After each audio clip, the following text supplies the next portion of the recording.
Welcome back, everybody. President Trump touching on the topics of both China and Saudi Arabia last night on CBS 60 Minutes. I have a great chemistry also with President Xi of China. I don't know that that's necessarily going to continue. I told President Xi we cannot continue to have China take $500 billion a year out of the United States in the form of trade and other things. And how? And I said, we can't do that, and we're not going to do that anymore. Joining us right now to talk about these hot-button issues and much more is Senator Pat Toomey of Pennsylvania. And Senator, thank you for being with us this morning. Thanks for having me. We have so many things we could talk about, and I want to get to the economy and the Fed with you, but let's start with trade issues. We have NAFTA that has just been put together. This is a deal that I think you were pretty relieved that we saw a bilateral, or a trilateral, I should say. Yeah. Well, I think that's the single biggest virtue of this agreement, is that it ends, at least for now, hopefully indefinitely, the risk of a downward spiral into a full-blown trade war with our nearest neighbors and biggest trading partners. Unfortunately, I think if you look at the specific changes to the agreement, they're small and mostly negative. You know, putting a sunset provision is a bad idea, if you ask me. Going with country-specific rules of origin defeats the purpose of a continent-wide free trade zone. Oh, I thought the rules of origin were supposed to prevent it from allowing in China and other nations that were kind of sneaking through. No, they're really designed to require a certain minimum, to put a quota on Mexican cars is what it is. And in fact, there are explicit quotas. But when we've heard from Wilbur Ross and others, their point with that was that China was sneaking a lot of components into Mexico and thereby getting around. Yeah, I don't think that's what this is all about.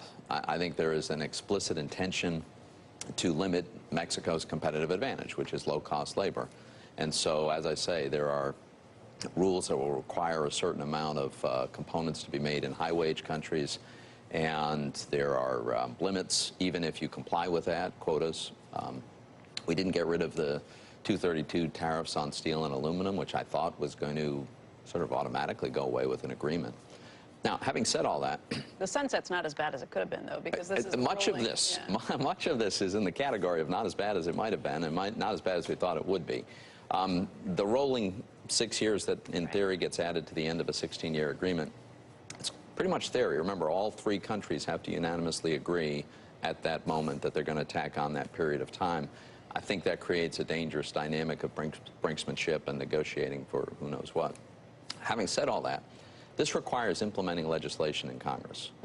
And that's an opportunity for us to take a look and to perhaps tweak this in ways that don't require reopening the negotiations, but might take some of the rough edges off. And there are some good things, by the way, right? Better intellectual property protections, longer protection for biologics, a little tiny bit of additional access to the Canadian dairy market. So there are some good things as well, but on balance, you know, better than it might have been. Let's talk about China, because the president did reference that last night in that 16 Minutes interview. I think he said that he had called it a battle in the past, but he would really call it a skirmish at this point. What would you call it?